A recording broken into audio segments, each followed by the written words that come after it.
This video is brought to you by John Robson Guitar Tuition.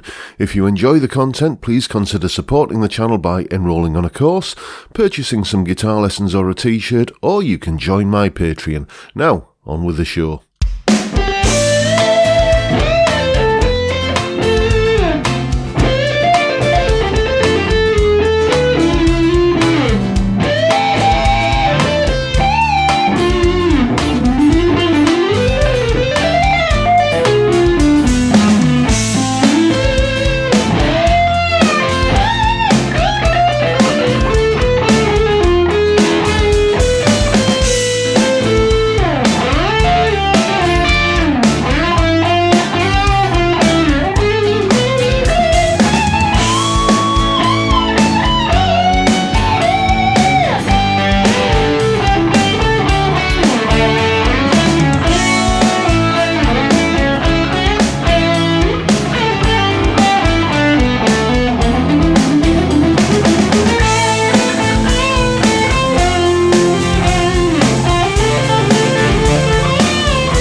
Hello chaps, welcome once again to John Robson Guitar Tuition.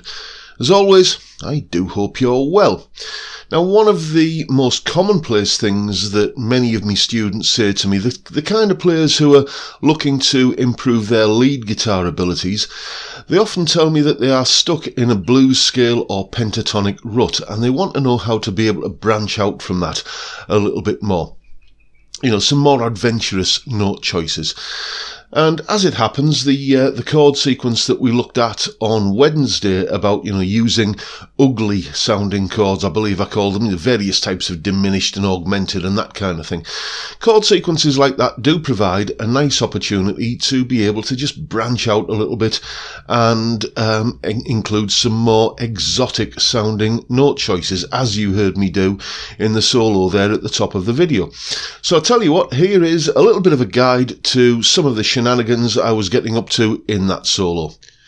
Okay, here is the chord sequence, and first thing you can see is that there is clearly a section which is centered around A minor, and the middle section is centered around A major. There's a minor section and a major section, and that really does define large parts of what you're going to play over the top of it.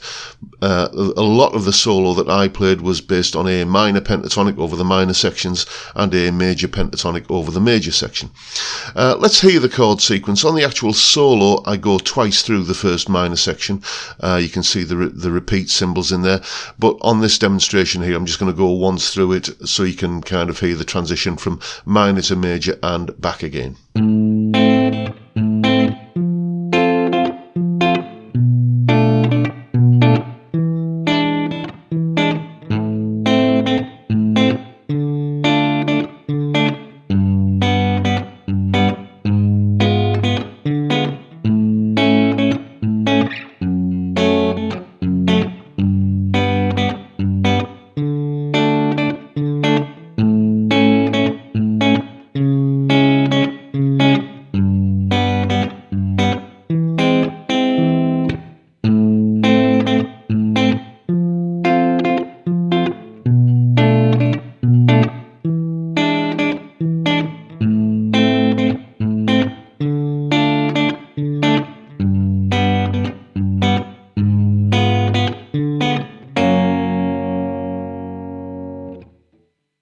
Right, so let's talk about where we can branch out of the pentatonic a little bit and add some more exotic kind of things going on.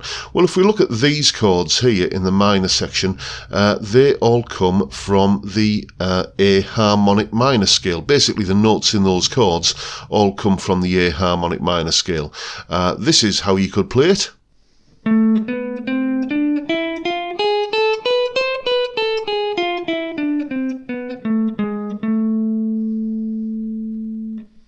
And here is one of the licks from the solo that I played using the A harmonic minor scale over that section of the chord sequence.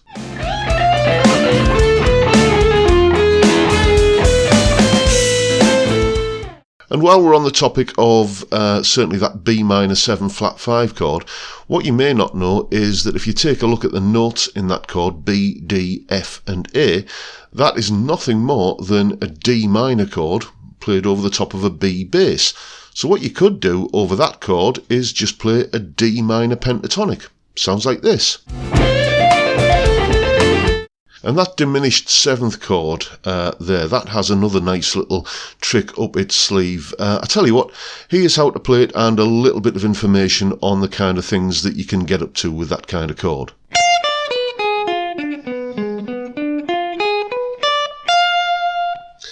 And the interesting thing is that if you were to take, let's just say, 1 octave of that arpeggio chord, these notes here, F, D, B, G sharp and then down to F again. If you map them out along the length of a single string, it would look like this. And what do you notice? Well, all of those notes are 3 frets apart, which means that if you move this shape up or down the neck in 3 fret stages, it becomes the same thing, just an inversion of itself. So like this. Then here, then here,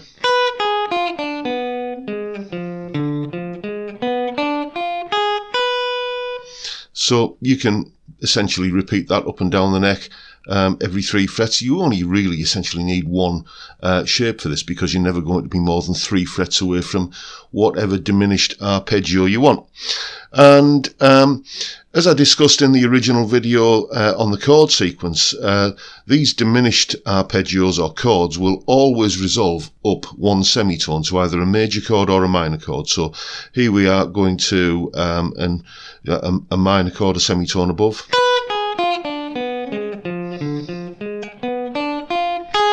So that note there, and then up a semitone to a minor chord, and it works just as well with a major chord.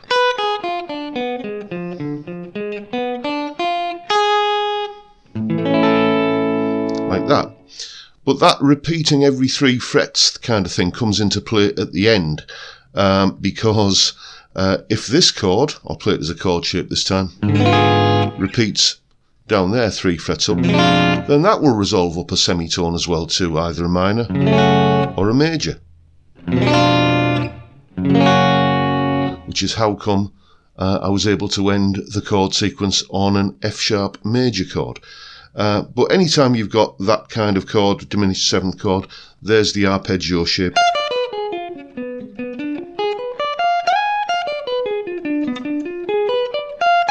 That you can use, and as I say, you can create runs that go up and down the neck in 3 fret lumps, just like that.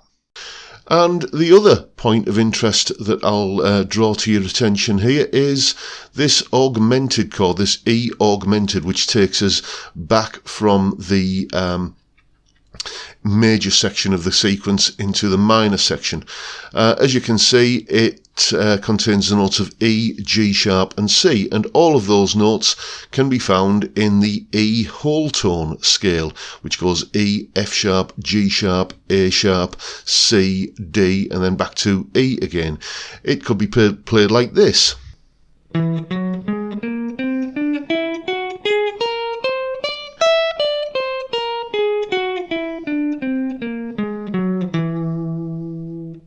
And a lick that I used based on that scale would sound like this.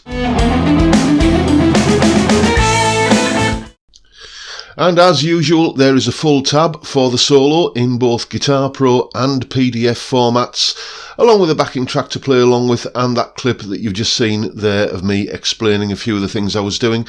All of that is up on my Patreon page. There's the address, and the link is of course in the description. It's only $3 a month and you get all of these extra resources that go along with these YouTube videos. Thank you so much to everyone who is contributing in that way. Thank you from the bottom of my heart, and thank you in advance if you're thinking about doing that or supporting me in any of the other ways. All of the links are down in the description. As I say, thanks guys, much appreciated. And that is pretty much it for today, folks. Hope you found the video informative, useful, maybe even a little bit inspiring, and I hope you've enjoyed it in some small way, whatever. If you have, please hit the subscribe button and the notification bell if you haven't already done so, and why not give me a like while you're at it. But for now, that's pretty much it. I'll just take this opportunity to bid you all a good day and say thank you for watching. Thank you so much for your time. Look after yourselves, folks. Stay well, stay safe, and above all, stay sane. Bye for now.